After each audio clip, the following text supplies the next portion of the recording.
बिस्मिल्लाहिर्रहमानिर्रहीम। भिंडियूं चङी तरह धोई ॿिन्ही पासे कटे पोइ हर भिंडीअ खे विचां चीरो लॻायो।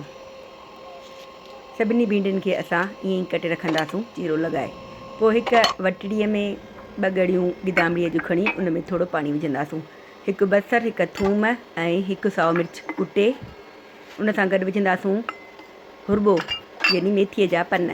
गॾु कुटींदासूं, हिकु मसालो ठाहींदासूं। पोइ इन मसाले में असां मिलाईंदासूं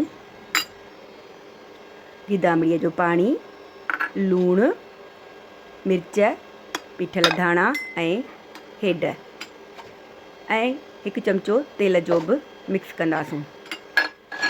हीउ मिक्स थियल मसालो असां भिंडियुनि खे चङी तरह लॻाईंदासूं। अंदरां विझी जिते चीरो ॾिनो अथऊं उते चङी तरह भरे भिंडियुनि खे मसाले सां हिकु फ्राई पैन में विझंदासूं। पोइ मथां थोरो तेल हणी हिनखे ढके हल्की बाहि ते पचण ॾींदासूं।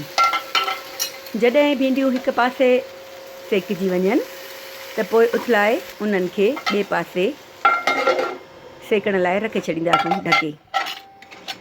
10 मिंटनि खां पोइ तयारु आहिनि असांजूं सेकियल भिंडियूं।